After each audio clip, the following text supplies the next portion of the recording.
Ang iyong atay ay parang isang kahangahangang pabrika ng kemikal na walang tigil na nagtatrabaho upang linisin ang lahat ng lason mula sa iyong katawan. Bawat segundo, ang organ na ito ay nagsasagawa ng libu-libong komplikadong reaksyong kemikal upang mapanatili ang iyong buhay at kalusugan. Maligayang pagdating. Ako si Dr. Antonio Reyes. Ngayon, sama-sama nating tuklasin ang lihim ng muling pagbangon ng atay. Ang modernong pamumuhay na puno ng fast food at polusyon ay naglalagay sa ating atay sa matinding pagkapagod at paghina. Kapag nasira ang atay, mabilis na bumababa ang iyong pangkalahatang kalusugan sa pamamagitan ng mga tahimik na palatandaan ng pagkapagod araw-araw. Ngunit may magandang balita. Ang atay ang tanging organ na kayang mag-regenerate ng buo kung bibigyan ng tamang sustansya. Kung maiintindihan mo ito at maibibigay ang tamang nutrition, matutulungan mong baligtarin ang pinsala at pasiglahin muli ang iyong atay. Ngayon, ibubunyag ko ang 6 na golden superfoods na tutulong sa natural na pag-recover ng iyong atay. Sama-sama nating tuklasin ang kapangyarihan ng mga pagkaing ito upang maprotektahan ang iyong kalusugan at kinabukasan. Huwag hayaang lumaban mag-isa ang iyong atay kahit isang araw pa. Simulan mo na ang paglilinis ngayon. Ang unang superfood ay ang mga gulay na kabilang sa cruciferous family, tahimik na tagapagtanggol ng mga selula ng atay. Ang broccoli at kale ay mayaman sa sulforaphane, isang mahalagang compound na nagpapagana ng natural na detox enzymes. Ang mga sangkap na ito ay tumutulong sa atay na gawing hindi mapanganib ang mga nakalalasong sangkap upang madaling mailabas sa katawan. Ang regular na pagkain ng mga gulay na ito ay parang pagbibigay ng matibay na panangga sa iyong atay.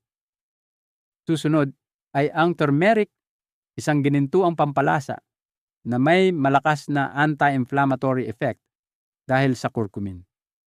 Pinipigilan nito ang chronic inflammation sa atay at pinoprotektahan ang mga selula laban sa free radicals.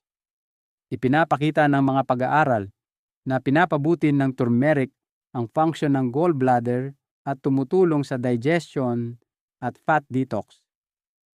Ang kombinasyon ng gulay at turmeric ay perpektong formula para sa paglilinis at regeneration ng atay. Tandaan na magdagdag ng kaunting black pepper upang mapataas ang absorption ng curcumin. Ang kalusugan ay nagsisimula sa maliliit na pagbabago sa kusina. Ang mga selula ng atay ay unti-unting gagaling at magsisimulang mag-regenerate ng mas malakas kaysa dati.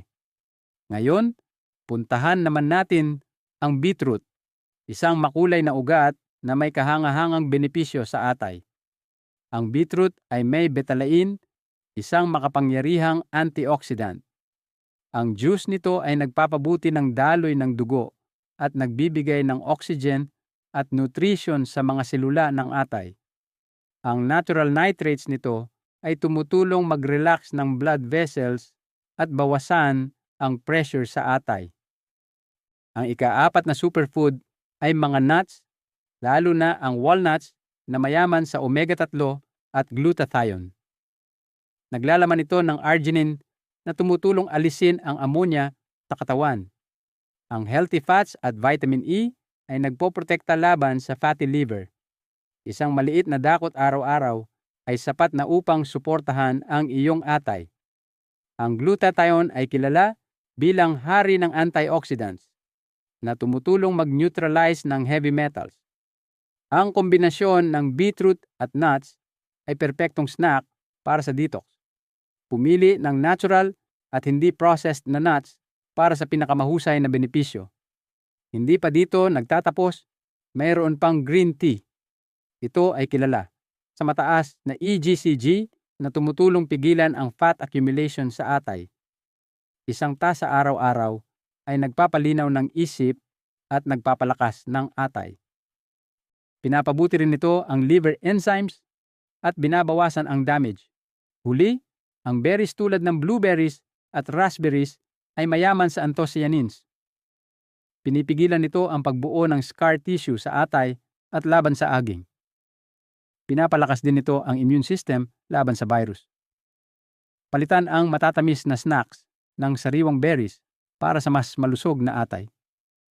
Ang green tea at berries ay perpektong pagtatapos sa listahan ng 6 na superfoods. Ngayon, paano ito gamitin sa araw-araw? Simulan ang umaga sa green tea at walnuts.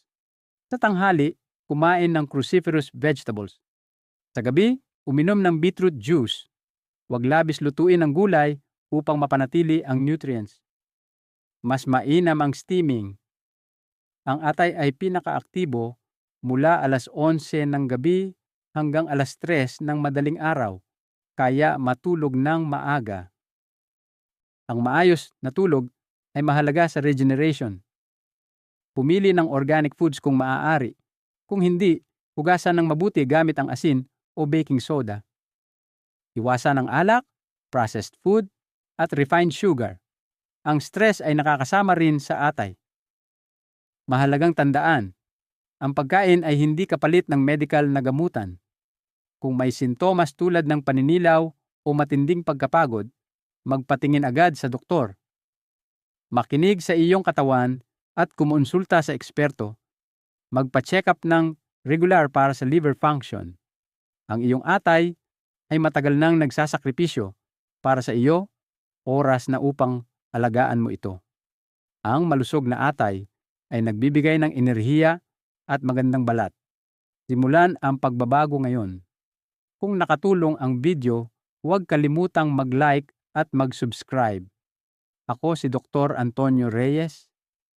Nais ko sa inyo ang mabuting kalusugan, kapayapaan, at masiglang buhay. Hanggang sa muli.